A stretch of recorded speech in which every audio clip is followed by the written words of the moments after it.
Hi everybody, welcome to another new vlog. आज का topic बहुत ही ज़्यादा इंपॉर्टेंट होने वाला है। मेरे से कभी भी वेट नहीं होता है। जब भी मसल बेस का कोई पैकेज आता है मैं सबसे पहले खोल लेती हूँ, पर मुझे आज ये वीडियो बनानी थी इसलिए मैं अब तक रुकी हुई हूँ। In this video I will discuss 6 points जिनकी हेल्प से आपको स्पॉन्सरशिप मिल सकती है। और मैं आप सबको बता दूँ कि मैं मसल बेस के साथ 11 महीनों से काम कर रही हूँ। ये बहुत बड़ी बात है। अगर कोई भी ब्रांड आपको इतना ज़्यादा ट्रस्ट कर रहा है कि वो आपके साथ 11 महीनों से काम कर रहा है और आपको और 1 साल का कॉन्ट्रैक्ट उन्होंने रिन्यू करके दिया है, तो ये बहुत बड़ी बात है। इसलिए मुझे बहुत अच्छे से पता है कि आप सबको स्पॉन्सरशिप कैसे दिलानी है। पहले इसको खोलते हैं और फिर बात करेंगे सबसे ज़्यादा कॉमन क्वेश्चन की कि स्पॉन्सरशिप कैसे मिलती है, अपने इंस्टाग्राम पेज को कैसे ग्रो करना है और तुम्हें कौन कौन से ऐसे स्टेप्स हैं जो लेने पड़ेंगे जिससे ब्रांड तुम्हें नोटिस करे और तुम्हें स्पॉन्सरशिप मिले। मेरे पास सीजर नहीं थी इसलिए मैं ये पेन से ही इसको खोल रही हूँ। मैंने सोचा था कि मैं बहुत ही एस्थेटिक सी वीडियो बनाऊंगी, ऐसे कूल से सिनेमैटिक से तरीके से इसकी अनबॉक्सिंग दिखाऊंगी, पर वो चीज़ पॉसिबल नहीं हो पाई। और सबसे बड़ी बात, मुझे कोई कटर भी नहीं मिला, और तो क्या ही उम्मीद रखूँ मैं अपने आप से। मैंने ना जब 2022 में जब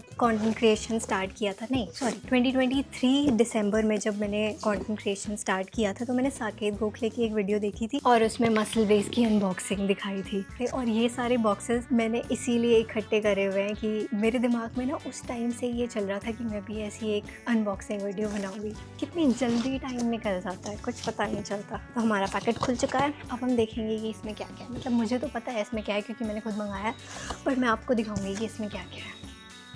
तो सबसे पहले मैंने मंगाया है बायोजाइन परफॉर्मेंस वे। अगर आप देखोगे आपको इस जगह पे इनके सारे सर्टिफिकेशन दिख जाएंगे। इसको मैं किसी भी फ्लेवर में मंगा लेती हूँ, इनके सारे फ्लेवर अच्छे हैं। तो जो भी मुझे उस टाइम पे मन करता है, जब मैं अपना स्टैक ऑर्डर करती हूँ, तो मैं उसी टाइम पे इनका कोई भी फ्लेवर मंगा लेती हूँ। और सबसे पहले तो इस वीडियो को बनाने के लिए मुझे बिल्कुल भी कोई भी पैसा नहीं मिला है, ना ही मुझे मसल बेस ने बोला है ये वीडियो बनाने के लिए। मैंने बस बहुत सारे सालों से ये वीडियो को मैनिफेस्ट किया हुआ था। हम सारी चीज़ों के बारे में बाद में बात करेंगे। पहले मैं आपको एक एक करके दिखा दूँ कि मैंने क्या क्या मंगाया। उसके बाद मैंने मंगाया है ये सिपर। ये बहुत कूल सा सिपर है। मुझे पता है, जब मैं इसे मंगा रही थी ना तो ये बहुत अच्छा लग रहा था। तो सुंदर है। इस पर इसकी क्वालिटी इतनी सही आई है और ये अंदर से पूरा स्टील का है। मैं बहुत ज़्यादा पानी पीती हूँ। उसके बाद मैंने मंगाया है ये ओट्स का पैकेट। इसको खाना बहुत ज़्यादा सिंपल है। बस एक कटोरी में थोड़े से ओट्स लो, उसमें तुम गर्म पानी डालो या फिर ठंडा दूध डालो, थोड़े ड्राई फ्रूट्स डालो, एक बनाना कट करके डाल लो, तो तुम्हारा ब्रेकफास्ट का बहुत अच्छा काम हो जाएगा। और इसमें प्रोटीन भी है, इसलिए ये एक बहुत ही ज़्यादा हेल्दी ऑप्शन है। फिर मेरा क्रिएटिन, ये बहुत ज़्यादा इंपॉर्टेंट होता है। अगर आप वेट लिफ्टिंग कर रहे हो, अगर आप वेट गेन भी कर रहे हो, अगर आप कुछ भी एक्सरसाइज कर रहे हो, तो क्रिएटिन बहुत ज़्यादा इंपॉर्टेंट सप्लीमेंट होता है आपकी डाइट में। सब लोग इसको इतना कंट्रोवर्शियल मानते हैं। सब लोग ये सोचते हैं कि भाई क्रिएटिन से तो ये हो जाएगा, क्रिएटिन से। मैं बताऊँ, मेरे भाई और मैं 11 महीने से ये सारे सप्लीमेंट कंज्यूम कर रहे हैं और हमें ज़रा सी भी प्रॉब्लम नहीं आई है इससे। हाँ, उसके बाद मैंने ये पीनट बटर मंगाया है। 2 पीनट बटर के डब्बे मंगाए हैं। इनको भी खोल के दिखाऊँ क्या? देखो। उसके बाद मैंने मंगाए हैं 2 मल्टीविटामिन, क्योंकि एक मैं मम्मी को देने वाली हूँ और एक मैं खुद खाऊंगी। एक फिश ऑयल, अभी जो मेरे पास जो बड़े वाली बॉटल है वो बची हुई थी, इसलिए मैंने छोटी वाली मंगाई है। और एक ये लास्ट में मैंने मंगाया है प्राश प्रो। हाँ, और एक ये टी शर्ट भी मंगाई है मैंने। मतलब ये बहुत सुंदर टी शर्ट है। मेरे पास एक ऐसी पहले से भी रखी है। ये वाला कलर नहीं था मेरे पास, इसलिए मैंने ये मंगाया है। वाह! और इसमें आगे मसल बेस लिखा हुआ है। इनका ये सबसे छोटा साइज़ है, स्मॉल साइज़ है।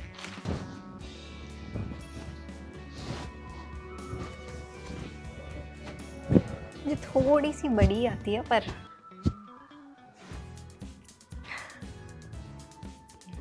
मुझे हर मोमेंट पे इतना ज़्यादा सैटिस्फाइड और इतना अच्छा फील होता है कि मैंने वीडियोस बनाना स्टार्ट किया। मतलब बहुत ज़्यादा खुश होती हूँ जब भी मैं कुछ अनबॉक्सिंग की या कुछ भी ऐसी वीडियो देखती हूँ, तो मुझे बहुत अच्छा फील होता है। तो अब बात कर लेते हैं कि स्पॉन्सरशिप मिलती कैसे है। नंबर 1, पिक अ क्लियर नीश। सबसे पहले अगर तुमको कंटेंट क्रिएशन स्टार्ट करना है ना, तो तुम्हें अपनी नीश डिसाइड करनी पड़ेगी कि तुम्हें किस टॉपिक पे कंटेंट बनाना है। तुम्हें हमेशा एक सिंगल नीश लेके चलना चाहिए, क्योंकि अगर तुम्हारा टॉपिक एक है, अगर तुम्हारी नीश एक है, मान लो अगर तुम फिटनेस पे कंटेंट बना रहे हो, तो तुम फिटनेस पे ही कंटेंट बना रहे हो, तो उससे क्या होता है कि तुम्हारी जो ऑडियंस होती है ना, वो काफ़ी ज़्यादा एंगेजिंग होती है। अगर तुम्हारे टॉपिक अलग अलग हैं, तुम्हारी एक स्पेसिफिक नीश नहीं है, तो ऐसी चीज़ों में ब्रांड्स के लिए काफ़ी ज़्यादा मुश्किल होता है। क्योंकि अगर तुम फिटनेस की रील्स बनाओगे, फिटनेस की वीडियोस बनाओगे, तो ऑब्वियस सी बात है कि तुम्हें फिटनेस से रिलेटेड लोग ही तुम्हें फॉलो करेंगे। मैं किसी भी क्रिएटर को इसलिए फॉलो करती हूँ क्योंकि वो मुझे उस टॉपिक पे अच्छी अच्छी चीज़ें बताता है या काफ़ी उसका नॉलेजेबल कंटेंट है या इन्फॉर्मेटिव कंटेंट है, तो मैं इसीलिए उस क्रिएटर को फॉलो करूँगी क्योंकि मुझे फिटनेस में इंटरेस्ट है। क्योंकि ब्रांड्स को चाहिए होता है कि अगर कोई कंटेंट बना रहा है तो उसका कंटेंट जेन्युइनली उसी फील्ड के लोगों के लिए होना चाहिए, और मेरे पास उसी फील्ड से रिलेटेड ब्रांड्स आएंगे। वीडियो क्वालिटी थोड़ी सी कॉम्प्रोमाइज हो जाएगी, प्लीज थोड़ा एडजस्ट कर लेना। Number 2, build trust with the audience. Brands को सबसे ज़्यादा इंपॉर्टेंट ये चीज़ देखनी होती है कि आपका और आपके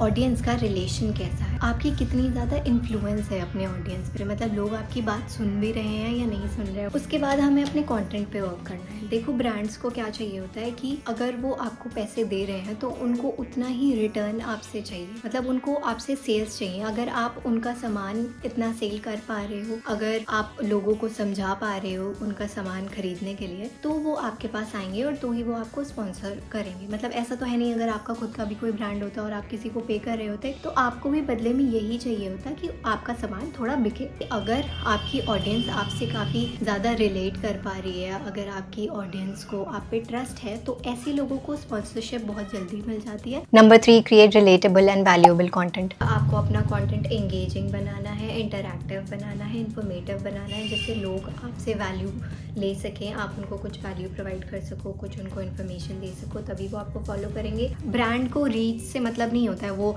आपके वीडियो पे ऐड चलाएंगे, रीच उनको वैसे ही मिल जाएगी। उनको रीच से मतलब नहीं होता है, ब्रांड्स को चाहिए होती है सेल्स। अगर आप उनका सामान सेल कर पा रहे हो तभी वो आपके पास रुकेंगे, नहीं तो वो चले जाएंगे। वो 2 चीज़ों से आती है। नंबर 1, अगर आप ऐसा कंटेंट बना रहे हो जो बहुत ही ज़्यादा इन्फॉर्मेटिव है, जो बहुत ज़्यादा नॉलेजेबल है, जिससे लोगों को कुछ सीखने को मिल रहा है, तब लोग आपसे बहुत अच्छे से जुड़ेंगे। या फिर आप अपनी जर्नी लोगों को दिखा रहे हो, मतलब पहले आप बहुत ज़्यादा पतले थे, फिर आपने दिखाया कि आप जिम गए और आपकी बॉडी में काफ़ी ज़्यादा चेंजेस आए, आपकी अच्छी ट्रांसफॉर्मेशन हुई, तो तब लोग आपसे ज़्यादा रिलेट करते हैं। अपने आप को लोगों के सामने लेकर जाओगे, उनसे बातचीत करोगे, जब आप अपना फेस बार बार लोगों को दिखाओगे, जब आप उनसे इंटरैक्ट करोगे, तभी वो ट्रस्ट बिल्डअप होगा। तो अगर आप कंटेंट क्रिएशन स्टार्ट कर रहे हो, आपको सबसे ज़्यादा इंपॉर्टेंट चीज़ यही ध्यान में रखनी है कि आप बार बार अपने ऑडियंस के साथ इंटरैक्ट करो। आप स्टोरीज के थ्रू इंटरैक्ट कर सकते हो, आप रील्स में बोलते हुए उनके साथ इंटरैक्ट कर सकते हो, ठीक है। आप कोई भी ऑथेंटिक सी चीज़ अपनी दिखा के, अपनी लाइफ दिखा के उनके साथ इंटरैक्ट कर सकते हो। मतलब उनको ऐसा फील होना चाहिए कि वो आपको पर्सनली जानते हैं, और यही चीज़ ब्रांड्स नोटिस करते हैं। क्योंकि कोई भी ब्रांड अगर आपके पास आता है, वो सारी चीज़ें नोटिस करता है, वो आपको ऊपर से नीचे तक पूरा देखता है कि ये किस टाइप का कंटेंट बनाता है, इसकी कैसी एस्थेटिक्स हैं, और ये इसकी शूटिंग स्किल्स कैसी है, स्क्रिप्टिंग कैसी है, सब कुछ देखता है brand. Number 4, know your worth. तो अगर मैं अपना पर्सनल एक्सपीरियंस शेयर करूं, जब मैंने स्टार्ट किया था, तो मैंने 2023 दिसंबर में स्टार्ट किया था वीडियोस बनाना, और उस टाइम पे मुझे बिल्कुल भी आइडिया नहीं था कि ये सारी चीज़ें किस तरह से काम करती है, कैसे स्पॉन्सरशिप मिलती है, कैसे ब्रांड्स आते हैं, कैसे आप कोलैबोरेट करते हो, कैसे वीडियोस, मतलब मुझे कोई भी आइडिया नहीं था। फिर धीरे धीरे मैंने इस बारे में थोड़ा थोड़ा रिसर्च करना स्टार्ट किया, थोड़ा थोड़ा एक्सपीरियंस हुआ जब ब्रांड्स मेरे पास आए। पहले मैंने बार्टर भी किया, मुझे नहीं पता था कि बार्टर करना अब इस टाइम पे सही नहीं है, क्योंकि क्या होता है कि ब्रांड आपको अगर 500 रुपये का सामान दे रहा है और वो आपसे कह रहा है कि आप हमें 2 रील बना के दो, 4-5 स्टोरीज दो, तो देखो ये वर्थ इट नहीं है। अगर आप कुछ बना रहे हो, अगर आप अपनी सर्विस प्रोवाइड कर रहे हो, तो आपको उसकी वैल्यू का अंदाज़ा होना चाहिए कि मुझे कितना चार्ज करना है सामने वाले से। अगर वो वैल्यू मुझे सामने से मिलती है तो ही मैं करूँगी, अगर मुझे नहीं मिल रही है तो मैं नहीं करूँगी। अब कई बार ब्रांड्स आपको पागल भी कराने की कोशिश करेंगे, मतलब अगर आपकी कंटेंट की वैल्यू ज़्यादा है, वो आपको ट्राई करेंगे कि किसी तरह नेगोशिएट करके आपको और नीचे नीचे नीचे लेके आ जाएं। पर आपको हमेशा ध्यान रखना है कि आपकी वैल्यू कितनी है, आपके कंटेंट की वैल्यू कितनी है। आपको इस बारे में थोड़ा आपको रिसर्च भी करना चाहिए। अगर आपके कोई क्रिएटर फ्रेंड्स हैं तो उनसे आप बात कर सकते हो। और एक तरीका भी होता है अपने कंटेंट की वैल्यू निकालने के लिए, वो हम दूसरी वीडियो में बात करेंगे। तो अगर आप कभी भी ब्रांड को ये बोलोगे कि ठीक है आपको जितना पे करना है आप कर दो, मुझे तो कुछ नहीं पता, तो वो हमेशा आपको कम ही लेके आने की कोशिश करेंगे, क्योंकि सबको अपना फ़ायदा देखना होता है। तो अगर आपको पता है कि आपकी वैल्यू कितनी है, तो आप उनको सामने से बोल सकते हो। और अगर आपको कंटेंट अच्छा है तो ब्रांड आपको कितने भी पैसे देने के लिए तैयार हो जाएगा। Number 5, work with brands you truly admire and genuinely use. तो मैंने जब स्टार्ट किया था उस टाइम पे मुझे नहीं पता था कि ये सब कुछ कैसे काम करता है, पर वीडियोस जैसे जैसे वायरल जाना स्टार्ट हुई, लोगों ने देखना स्टार्ट किया, ब्रांड्स ने नोटिस करना स्टार्ट किया, तो वो लोग आपको खुद ही मैसेज कर देते हैं। वो उनका सामने से आपके पास मैसेज आ जाएगा, आपको कहीं भी जाने की ज़रूरत नहीं है। अगर आपका कंटेंट अच्छा है तो ब्रांड्स आपको सामने से खुद मैसेज करेंगे, वो आपको बोलेंगे कि ऐसे ऐसे हमें आपके साथ कोलैबोरेट करना है। पहले क्या होता है कि वो आपको 3 महीने के लिए अप्रोच कर सकते हैं या 6 महीने के लिए अप्रोच कर सकते हैं या वन टाइम पार्टनरशिप आपके साथ कर सकते हैं। और देखो, इस चीज़ का ध्यान तुम्हें भी रखना पड़ेगा। अगर तुम्हें अपने ऑडियंस के दिमाग में, उनके दिल में अपने लिए थोड़ा भी ट्रस्ट बनाना है तो तुम्हें हमेशा उनके सामने काफ़ी ऑथेंटिक रहने की ज़रूरत है, और उनको कभी भी कुछ भी ऐसी चीज़ के लिए मत बोलना जो चीज़ ख़राब है, जो आपने खुद पर्सनली कभी यूज़ नहीं करी है। अगर आप ऐसी कुछ चीज़ लेने के लिए अपने ऑडियंस को बोलोगे और उनको उससे कोई भी प्रॉब्लम हुई तो वो चीज़ आपके ऊपर आएगी कि आपने ऐसी चीज़ का प्रमोशन किया था। तो आपके पास बहुत सारे ब्रांड्स आते हैं, पर आपको ये चीज़ ध्यान रखनी है कि आप हमेशा उसी ब्रांड की स्पॉन्सरशिप को एक्सेप्ट करना जो ब्रांड पहले से बहुत ज़्यादा ट्रस्टिफाइड है, जिसकी वैल्यू अच्छी है, जिस ब्रांड के पास सर्टिफिकेशंस है, सिर्फ उसको चूज़ करना।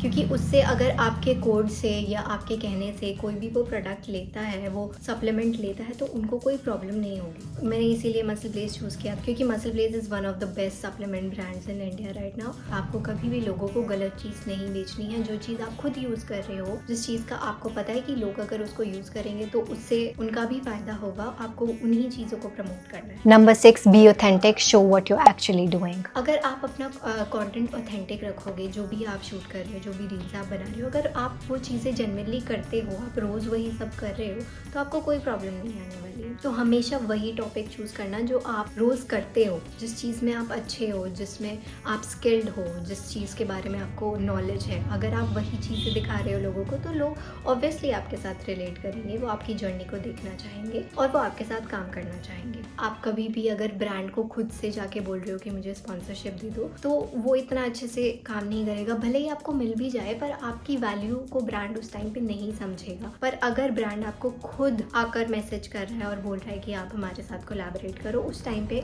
आपको बहुत अच्छी वैल्यू मिलने वाली है और वो चीज़ आपके लिए बहुत ज़्यादा अच्छी है। तो आई होप स्पॉन्सरशिप से रिलेटेड मैंने सारे के सारे क्वेश्चंस क्लियर कर दिए होंगे। अगर अब भी आपके कोई भी क्वेश्चन बचे हुए हैं, आप कुछ और भी पूछना चाहते हो, तो आप प्लीज़ मुझे कमेंट कर देना। अगर मैं अगली वीडियो इस टॉपिक पे फिर से बनाऊंगी तो मैं आपको ज़रूर बताऊंगी। तो प्लीज़ अगर आपकी कुछ भी क्वेरीज हो तो प्लीज़ पूछ लेना। तब तक के लिए bye bye. Thank you so much for watching this video. See you next time. Bye.